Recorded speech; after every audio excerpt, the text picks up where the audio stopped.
This is the Bay Area's news station. KRON 4 News starts now with breaking news. It's unreal. It looks like something bombed out from World War II or something, or Hiroshima. It's just unreal.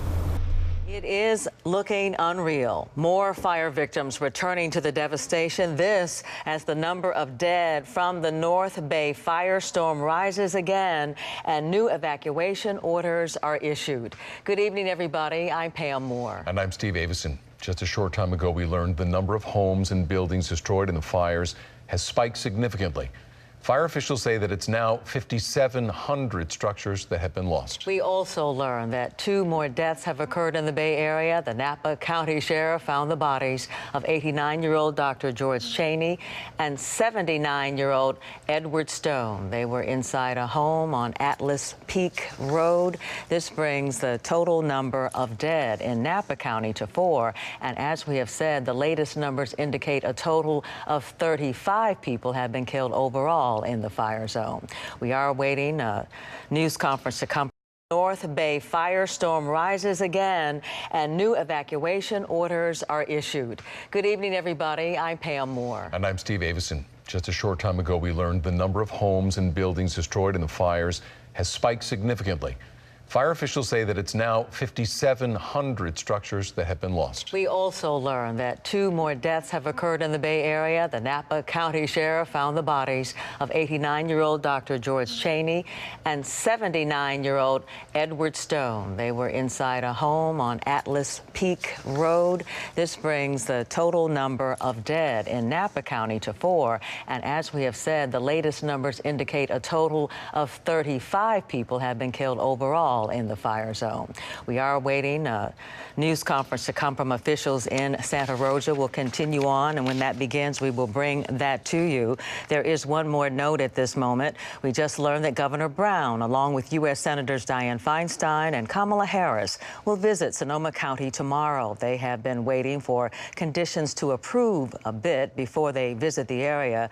This all comes as FEMA, the Federal Emergency Management Agency, is set to open up its operations in Santa Rosa tomorrow as well. A state of emergency was declared earlier this week, as you likely know, and the White House has signed off on sending in federal aid. Fire crews are making some progress on some of the massive wildfires burning across the North Bay. Here's a quick look at the very latest numbers. The Atlas fire in Napa and Solano counties has burned 48,000 acres and is 27% contained. That's improvement. The Nuns fire in Sonoma County has burned over 44,000 acres, but is only 5% contained.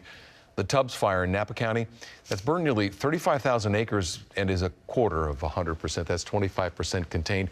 Meanwhile, in Sonoma County, the Pocket fire, that's burned nearly 10,000 acres and is only 5% contained. We have a new evacuation order to tell you about tonight as well. We try to keep up with these for you, Steve. Yeah, this one's in north of Highway 128. That's from Geysers Road to Chalk Hill Road. It's under a mandatory order right now from the Sonoma County Sheriff's Office. Just came in within the last hour. The message is very clear. Sheriff says if you are in that area, you must evacuate now. This is the northern part of Healdsburg. KRON 4 has a crew on the ground, and we're going to give you an update tonight on KRON 4 News at 8. And we also have an updated map showing the areas under evacuation orders. Anything on this map that is shaded in yellow shows the areas where people need to get out. The County of Sonoma has been updating this map regularly. The areas where there are red lines indicate where the fire is burning or already has burned. That news conference has now started. Let's join it in progress. 1,485 reports of missing people now, 1,250 located safe. So again, still communication issues, still working through that. 235 still outstanding. We've made a couple more recoveries. We're up to 19 fatalities now. The most important point of this particular press briefing is that this is still a very dangerous event. I'm finding a lot of people asking questions about why they can't go into their homes and why they can't go back, and PG&E's doing a great job turning on power. AT&T's putting up phone service, and a lot of people don't understand what the issue is and why they can't get back into their homes. I really want to impress upon people, please stay out of the evac zones, stay out of the burned areas. It's still extremely dangerous. They're expecting wind tonight. A lot of preparations are going into keeping people safe. We just started evacuating the Alexander Valley area north of Healdsburg because that fire is moving. So this is still a very dangerous event. In light of that, in talking to people, we see so many who weren't affected by the fire don't understand the danger of the fire. And I'll tell you myself, I saw some video footage from it and couldn't believe how fast it was and what was going on. So today, what I want to do is actually show some footage of what our deputies went through on Sunday night into Monday morning. So the first 4 hours of the fire. We put together some footage from that of what they were doing on Mark West Road in the Santa Rosa area and the Mark West area, some of the rescues and the evacuation work. Because I think it really tells the story of how dangerous and how difficult the event was. And I got to get through people. I got to get people to understand that this is a dangerous event. It is not over. Stay away from the houses and understand the severity of what this fire can do. So first warning is there's a couple of graphic language parts in this tape. If you're running live, they are not cut, so you will hear them on that tape. So that's the warning. We're going to stream it on Facebook Live, and we're not going to cut out the graphic language. So it's really not appropriate for children if you're watching on Facebook Live. But it's absolutely human, and it's very real, and it's very honest and very transparent. So we're just going to show it like it is. So with that said, I'm going to ask him to start the tape. I'll answer questions, watch the tape, I'll answer about the tape and everything else. So we'll move to that.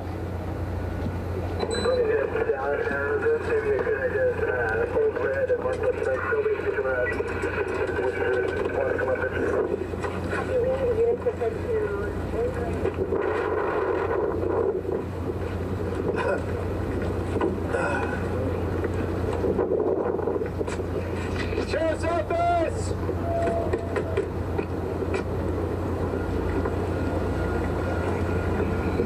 Sheriff's office!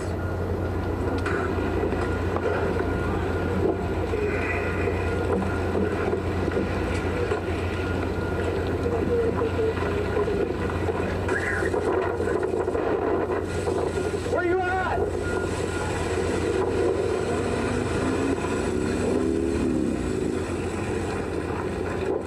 Where you at? Right here! Come on! Screw your shoe! Come on! She's disabled! Alright, let me get her feet! Let me get her feet! Your husband's right behind you! Sheriff 174, we're doing a carry out. Ready? Hold up. There's a house on fire. Let's go. Oh, you gotta get her up. Okay, hold on. There we go.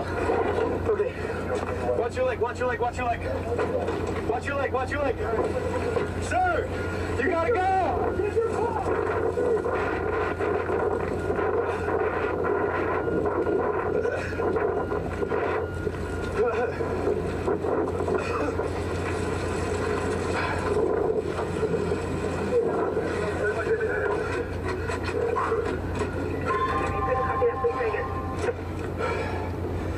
Copy, Rebley needs to get out. The fire's right there. Other unit, you recovered.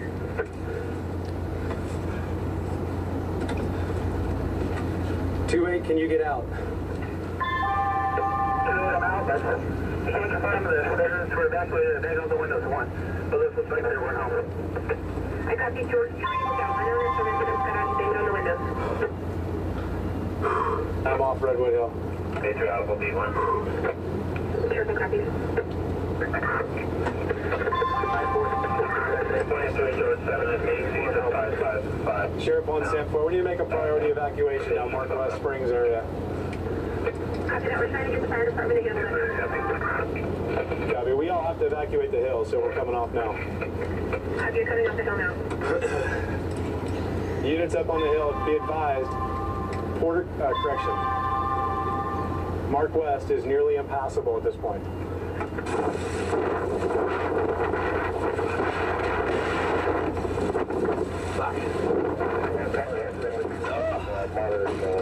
The fire is on the north side of Northwest Waverly. 490, copy. I copy. George 4, start that direction. Ocean 6 as well. We're dropped off our two elderlies at 4300 Wallace for friends.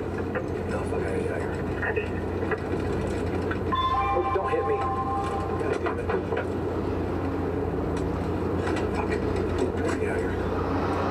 In a bad spot. Move on. Sheriff 182. 82. I'm out with a resident on Rebley. He's at 2020 Rebley There's like 10,000 gallons of water if the fire needs it. Okay.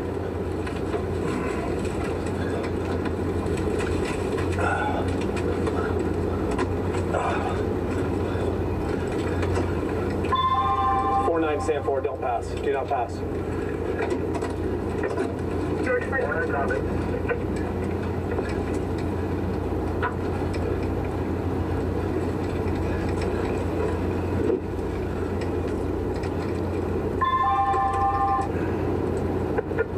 Sheriff on stand forward. What have we done on Fountain Grove area?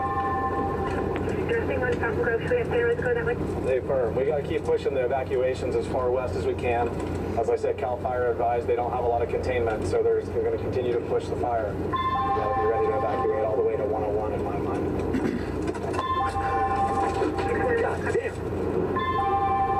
We want to copy all by plane. Department.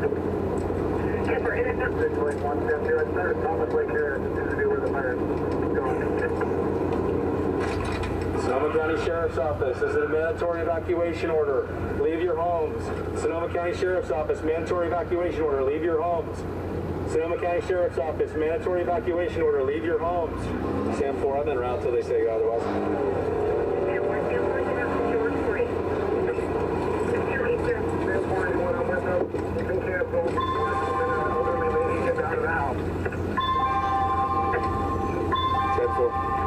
Looks like everybody's leaving. There's still a few. We still need to do door to door. If we can get a unit here to do that. Go! Go! Go! Go! Go! Go! Go! Go! Drive! Go!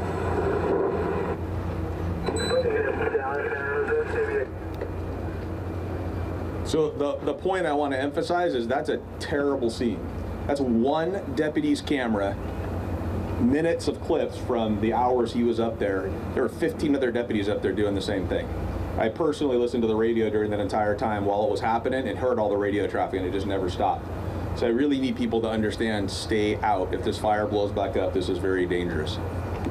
With that, oh, let me add this. This is streaming on Facebook in about 15 minutes. So you'll be able to pick it up off of there too if you don't have it. And then I'll answer any questions. Is there understanding about the extent of injuries that happened during the fire? I know there are injuries. I don't know how many though. That night, a couple people were transported to burn centers. Can you say anything about where the new fatalities were found? Sorry, I don't know where that was. There's reports that one of the bodies was recovered from Journey's End trailer park home. Trailer park. So the question was, there was a report that there were one of the bodies located from the Journey's Inn trailer park? Yeah. Very, very well could be. Our search team spent a while there today, so that could actually be it. How's your search team coping? I'm sorry? How's your search team coping with finding these bodies? How are they doing? How is the search team coping? You know, it's a difficult job, but it's what they do. They do it all the time. And I've said this before, and it's very interesting to me, having done this job for a lot of years. It's hard work, it's difficult work, but it's rewarding in the respect that you realize you're doing something really important to families, and you take some pride in that piece of it, and that balances out some of that, but it truly takes an emotional toll on you. What about the physical nature of it? Are they safe out there, or do they have enough equipment? Yes, so that's actually so the question was about the safety for the workers in these environments. Obviously a lot of dangers out there. There's actually a lot of hazmat concerns, so they're suiting up, using hazmat protective gear to go in and do this. And heat and fire is a big issue. They're checking for safety. So yeah, they're using hazmat gear to get in to do this, but they're doing fine. These people, this is what they do. We're using mostly search and rescue people, and we send them out to search for all kinds of things. So not that they search fires all the time. Some of them have that experience, but this is not unusual for them. Have you talked to the deputies who were doing these evacuations in 15? Have you looked at all of their video? And what do you take from that? No, we have not looked at all the video. I have spoken to many of the deputies who came off the hill that night when they came off the hill. Their eyes were red and burning from all the smoke. The intensity was unbelievable. I had a deputy come down off Mark West saying, I've never seen a fire move like that. It was unbelievable. We had to get off the hill or we were going to get burned up. And I was like right there when he got off the hill, and you could see the intensity and what he saw. I've never been in a fire like that. The look on his face, I don't want to be there. And this was before Fountainville and the other neighborhoods. This was early, and the story I'm telling was early, right before Fountain Grove, but Fountain Grove was starting to burn about the same time. It was all kind of at once. But after this point, there was really no more ability to do that. They were still doing it in different areas. The actual rescues and evacs in the entire Mark West area went on for several hours. Big area, they were just reaching out further and further. So that little clip of tape you saw goes on for hours if you watch, if you're able to listen to the radio tracker for hours, because they just keep moving the evacuation area up. We saw an officer die in the Oakland Hills fire doing this very same thing. You feel that your deputies were lucky? Oh, I'm very, very, very happy they're still safe, because that's a difficult thing to do. I've told this story too. There was a deputy stuck at Mark West Lodge who was trying to come down the hill with a group of people who got stopped by fire, so he pulled into Mark West Lodge. Then they tried to go back and got stopped by fire. And then other people trying to get out saw the deputy and met him. So the deputy and 35 people sat there at Mark West Lodge while the fire burned around him until they could get out. So they were just lucky. Were any deputies injured? Deputies injured? No. Have you had any chance to give your deputies any kind of counseling or therapy about what they went through that night? Yeah, the question was if we've had a chance to give our deputies counseling or any support for that. And the answer is yeah, we actually have crisis support team have already come into the office. We've had counselors offer their services. We have a peer support program. We have an employee assistance program that people can reach out to. So yes, we've started, and yes, we'll do more. Can you give an update on looting arrests, and other issues? So I'll talk about looting for a second and arrests. The looting in our jurisdiction the looting reports haven't been significant. So there's been what we call suspicious persons in the areas, and some of them have just been residents that got in. We've asked them to leave. It's been really uneventful. We've made 5 arrests since Monday for people that we suspected were looting. Different charges. Some of them had warrants. One of them had a gun. But we didn't catch anybody looting, but we suspected that's what they were there for. But no, not a significant problem in our jurisdiction yet. Any reports of arson? You know what? I haven't heard of any reports of arson. I shouldn't say it that way. I heard them talking about some arson stuff, but there's no reports of arsons in our area that I'm aware of. And then another question. Of the evacuated areas, do you know what neighborhoods will be able to be repopulated soon? Yeah, I don't think so. I think it's unrealistic to consider that. And let me say it like this. PG&E, CAL FIRE, all the repopulation teams, they're working really hard. PG&E's up there putting everything back together. The other utility servers up there putting everything back together. They're cooling the area. They're doing what they have to do to move people back in. But the reality is that we're really worried about where this fire's going tonight and tomorrow. So we're not going to put people back in to have the fire blow out tonight. So I think realistically, I wouldn't even think about going back till Monday. And that's just my best guess on what I'm seeing happen. You are listening, or we're listening live to a news conference, the evening news conference by the Sonoma County Sheriffs, updating the public on the status of the firefight in Sonoma County. The number of dead in Sonoma County is now 19 overall. There are 35 deaths. And what we've not seen him do before is show body cam video to those in the audience to stress how dangerous the situation is for first responders. Yeah, Sheriff Giordano choosing to use that video to emphasize one very important point. This is active. We are 116 hours into this. It continues to be breaking news. It's very dangerous. And when he says it's a mandatory evacuation, he really means it. Lots more coming up when we return after this commercial. Our coverage continues of the deadly firestorms in the North Bay. And as the number of those killed in the firestorm increases, the crews are going through the painstaking effort of searching every home, piece by piece, looking for victims. One area they focused on today is the Journey's End Mobile Home Park. That's in Santa Rosa, and KRON 4's Spencer Blake has been tracking the story very closely through the day, and he joins us live with an update. Spencer, what do you see on the ground there? Good evening. Well, we do know that they found at least 2 victims' remains here inside the park, but there is at least a little glimmer of hope among all that tragedy as they're going through doing that difficult task. Take a look behind me through the fence. You can see that some of these houses, some of these mobile homes have survived. You can see some of them. A lot of people were under the impression that that these homes, the entire park, had been destroyed. That's not the case. I learned this because there was a man here who actually helped save these homes. Now, the back area of the park, which is Sahara is the name of the street, that's the one farthest back along the fence, closest to Kaiser Permanente, is virtually untouched from end to end. And then the homes across the street from those, there are several of them still standing, most of them still standing, although a few of them got lost. So I learned all this from Priest Morgan. He's the one who woke up from a dead sleep Sunday. He saw flames, he saw fire trucks, and he started to evacuate, but thought, hey, I'm a former firefighter, which was what he had done. He'd been retired, but he thought he needed to do something, so he asked one of the firefighters there on the scene for a hose that he could run. And he said even though they were evacuating Kaiser Permanente at the time, and even though firefighters went against protocol to do that for him, they did help him save several homes.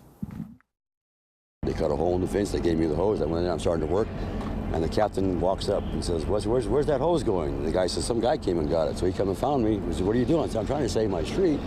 He looks to both directions, and I don't think he realized there were that many houses still there. He went, whoa.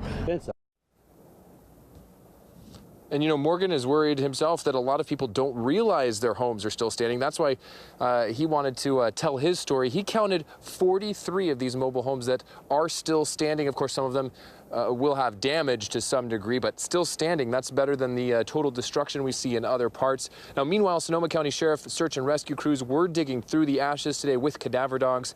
As I mentioned, they did find at least 2 victims' remains, and they've packed up for the night, but we can presume that there will probably be more searching going on here as this continues. And as you said, Steve, this is all breaking news for a long time, so we'll keep you updated what happens here live at Journey's End Mobile Home Park in Santa Rosa.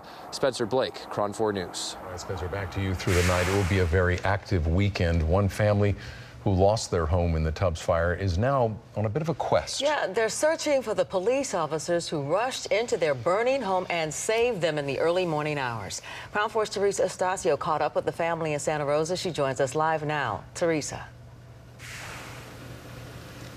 Well, hi, Pam, and hi, Steve. You know, this behind me is all that's left of the Zekowis house, and you can see for yourself that there is just absolutely nothing left. The family of 4 says that there are many memories in this home and many items that they're missing.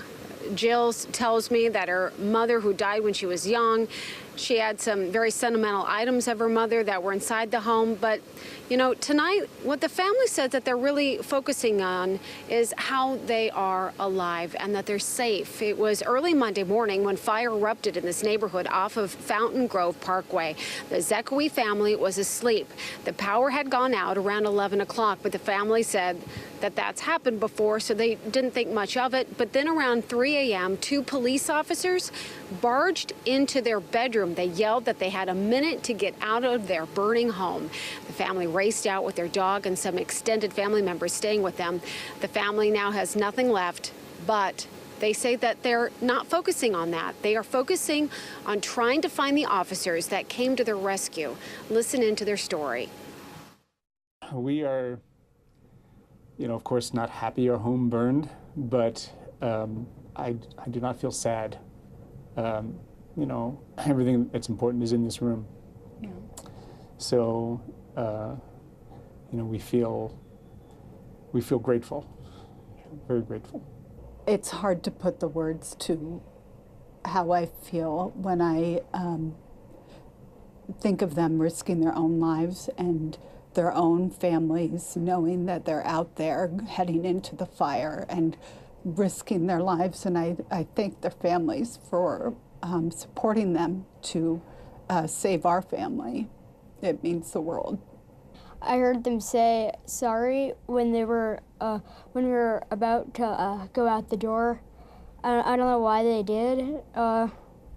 Like, they woke us up, but I don't think that they had to be sorry about that in a moment like this. You're just glad that they did that. Mm-hmm. I remember always seeing on the TV when something like this has happened to someone and not understanding why they were so thankful and why they weren't crying that everything they had known had been destroyed. But honestly, now that I'm in this position, I'm just so thankful that everyone I know is okay. And that Now, this is a picture of what their house used to look like. Besides their home, they lost 2 cars inside the house. And then Mia shared this story with me. Her homecoming dress was in the house. She said that she's kind of disappointed about that. But right now, besides those officers that the family would like to find and give a hug. She said that Mia told me that she just wants to see her friends, and that would make her happy. Here in Santa Rosa, Teresa Stasio, KRON 4 News. Thank you for that report. Well, let's take a look outside right now, looking out over San Francisco's Embarcadero. You can see the bridge, you can see some of the cars moving, but you can also that haze in the background there. Yeah, meteorologist Annie Hong joins us now with your 4-zone forecast, giving us a sense of what it's going to be like this weekend. Annie? Yeah, I'm really concerned, guys, what's going to be happening later tonight and during the overnight hours, where the winds are going to be even worse. Anybody living near these fire areas tonight, I would be sleeping in shifts overnight, because it looks like the worst of the fires and the winds will be happening later tonight and really early in the morning tomorrow. So here's a look at the wind speeds. Right now, it's not too bad. We have sustained winds for the North Bay, including Santa Rosa, Napa, generally under 10 miles an hour. But that story is going to change. Take a look at our wind forecast, and you can see, look what happens overnight. You can see about at around 2 o'clock in the morning. Now, sustained winds really start to increase, especially in Napa and Fairfield, where you see these reds and oranges. That's where we're going to see some stronger winds. And then it gets even stronger overnight and into the early morning hours of Saturday. This is kind of what happened late Sunday night and into Monday morning when those fires broke out, and it just went crazy.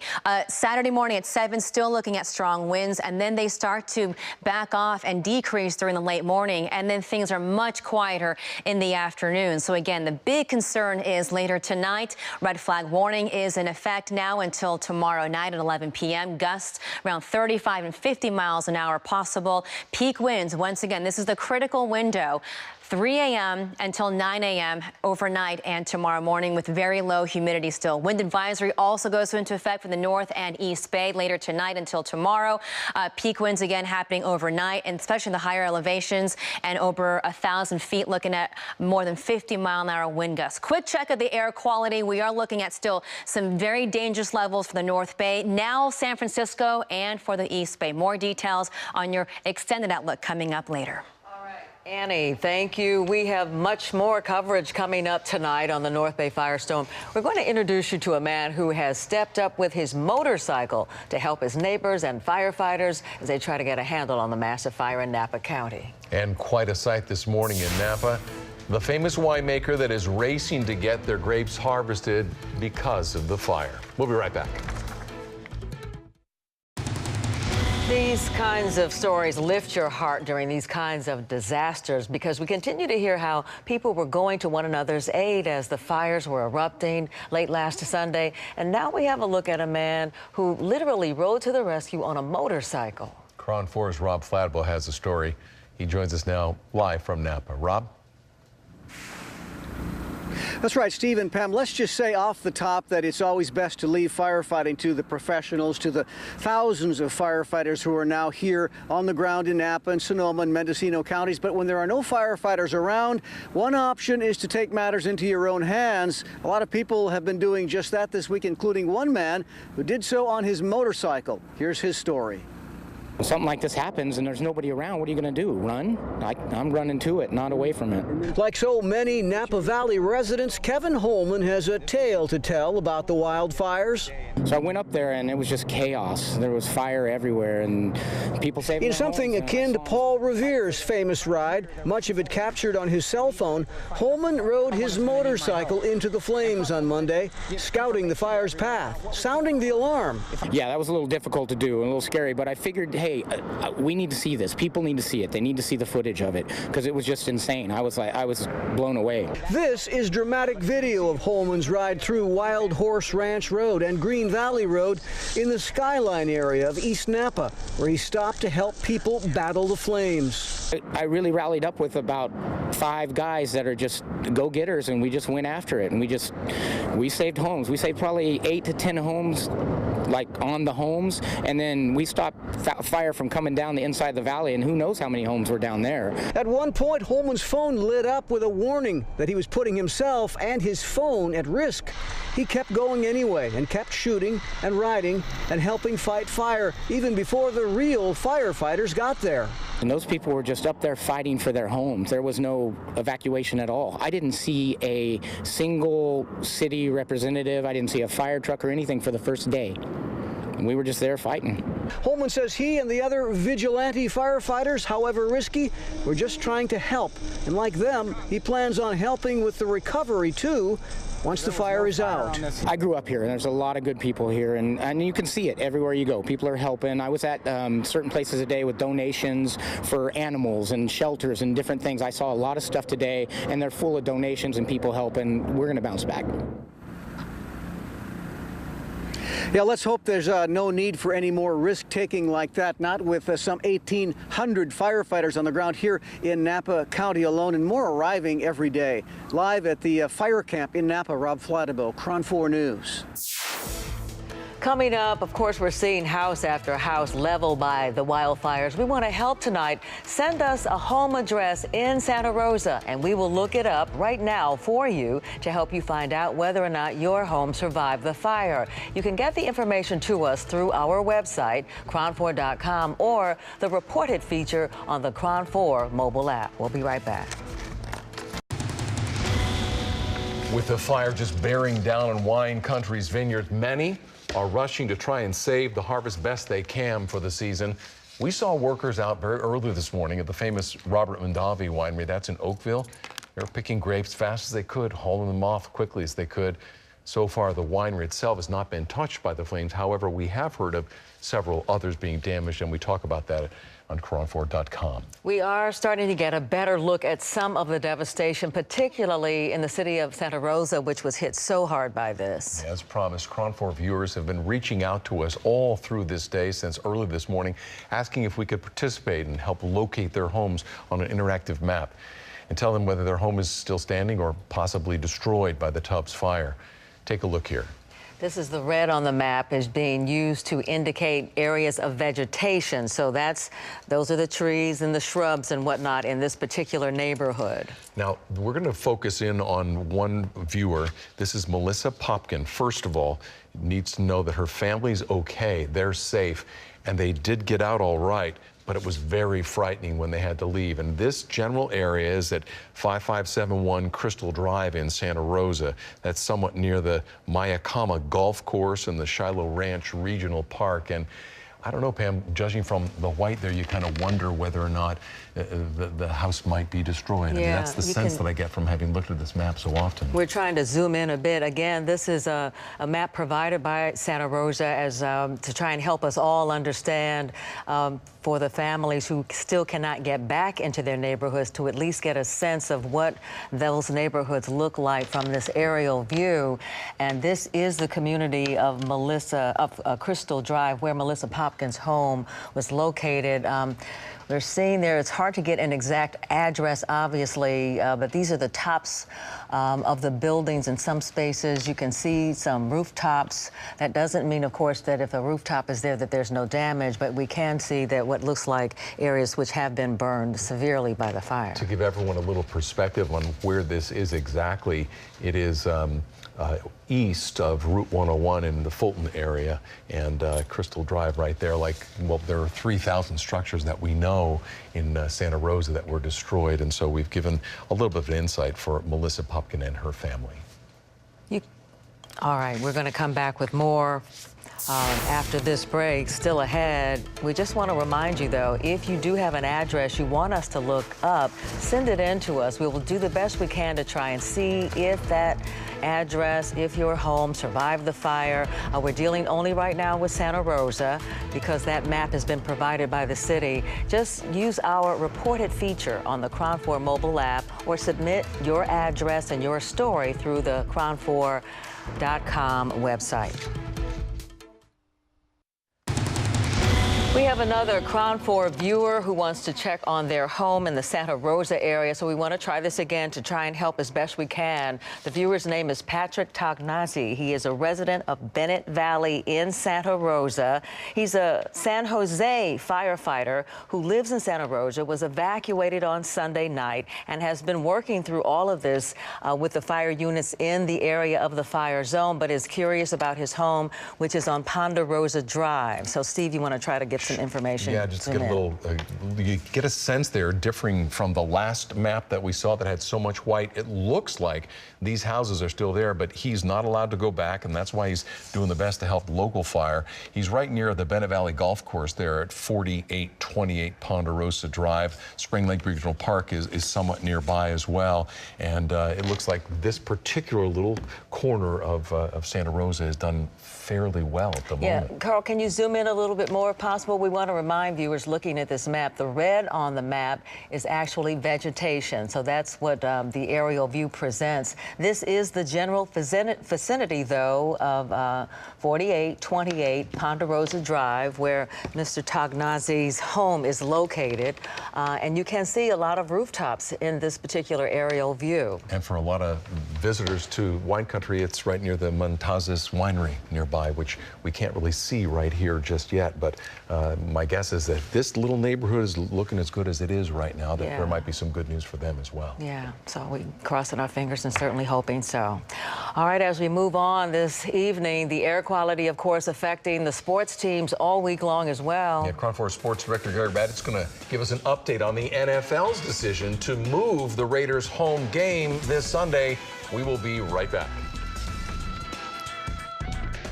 Time now for KRON 4 Sports with Gary Radnich, sponsored by Chevy. All righty. Good evening, everybody. We've been talking about poor air quality all week. Cal is going to play tonight at 7:30. Their game is scheduled to go off. Stanford scheduled to go off tomorrow as well, an 8 o'clock start down in Palo Alto. And the Raiders, they announced today, yes, their game against the Chargers will be at the Oakland Coliseum at 1:25. Now, this week, you see Michael Crabtree. He wore a mask. The kid behind him, I think there were 3 kids that wore masks during their practice today. The air quality index, as we speak, is 159. It's considered unhealthy, but the air quality conditions are expected to improve in the next couple of days. NFL is going to monitor the air quality, and I say this in a nice way. Once they decide to play, with all the financial business that goes along with it, they'd have to have a real major turn for the worst to not have that game off. So as of now, 1:25 Sunday in Oakland. No, I think we're going to be fine. I mean, obviously it's a serious situation what's going on up north. You know, a lot of people have had their lives turned upside down. Some people have lost their lives, so it's a tough deal. But the smoke part of it for us, you know, we adjusted during the week, did the best we could with the situation, and now we're prepared to go and looking forward to going out and playing good football. We really just need to play some good football. Yeah, it's really funny. If you listen to Del Rio and the coach Shanahan for the 49ers, when they were first abreast of the tragedy in Santa Rosa, I'm not meant to knock them, but rather to show how dedicated they are. They both said, now, we hear there's something going on in, you know, up north. I mean, these guys are into their team, but now obviously they're well aware of what's going on. The big story today is the 49ers left for D.C. They'll play Washington on Sunday. They'll play without Navarro Bowman, 3-time Pro Bowler, one of the better linebackers in team history. They told him, we're going to share some of your time with Reuben Foster and the other younger players. Bowman said, I don't want to do that. It would be hard as one of the team leaders to take a somewhat secondary role. They tried to trade him, so the word goes, the last couple of days. No trade was available, so they released him today. Navarro Bowman can now sign with whatever team that would want him, and that's football. You know, you always hear this, it's a business, and that's one of the team's better players, but when you can't do it for him, that's it. Classy guy, everybody liked him. Yeah, seemed to, Steve. Right. Okay. Thank you, Gary. Hey, if you have an address you want us to look up, send it in. We're going to do our very best to check and see if your structure survived the fire. Use the reported feature in the KRON 4 mobile application, or you can submit it to us through our website, KRON4.com. We'll bring you one of them when we come back. So we have another home that a KRON 4 viewer is hoping that we can check in on, and we can do that with this interactive map from Santa Rosa. Yeah, the home owner is Marty LaPlante. Actually, it is his father's home in the Oakmont neighborhood of Santa Rosa. The address is 485 Oak Mesa in the Oakmont neighborhood of Santa Rosa. Marty LaPlante, His dad's home was right in front of the fire lines. You're looking at the aerial of that particular neighborhood right now. Now, just to orient people, it's south of Route 12. It's south of Ledsard, Wedson Winery and Vineyards. They're also south of the Oakmont Golf Club. And as we press in a little bit here, you're trying to orient to these maps, trying to figure out what you're seeing there. You see vegetation and you wonder, is that house still there? It looks like the outline of the structure is, but you just don't know. Yeah, there are, again, the red indicates vegetation. There are a number of rooftops in the area. Of course, that doesn't mean that there's not been any damage to the homes, but it does at least look as though that neighborhood survived pretty well in light of the intensity of the firestorm and what we've seen from other communities. So we sure hope your dad's house is okay when it's safe to go back. All right, that's on Oak Mesa in Santa Rosa. Well, with us now is Annie Hahn to give us a sense of the weather conditions as we move through the weekend. A lot of concerns starting tonight, Annie. Yeah, I'm really concerned about later tonight because it's almost a very similar setup that we had from Sunday night into Monday when the fire started and just went out of control. Very similar wind event coming this way. So let's go take a look at the live conditions outside from Berkeley. You can still see very smoky, very hazy, not quite windy yet, but the red flag warning is in effect right now. This will continue until late tomorrow night. We're going to expect gusts of 35 to 50 miles an hour, peak winds. Again, this is the critical time, folks. Later tonight, early tomorrow morning between 3 a.m. and 9 a.m. on Saturday. It is still very dry. Air quality, boy, it has gotten worse, especially here in San Francisco, Oakland. Still looking at red, which is unhealthy for everyone. I've kept my toddler in all day indoors today because of this, and also still very tough breathing conditions. In the South Bay, we're looking at unhealthy for sensitive groups. Okay, so again, later tonight, very careful. I would say sleep in shifts with your family if you are in any of these areas close to the fires. All right, thanks, Annie. Thanks a lot, Annie. And we're going to bring you more information tonight with KRON 4 News in prime time at 8 o'clock.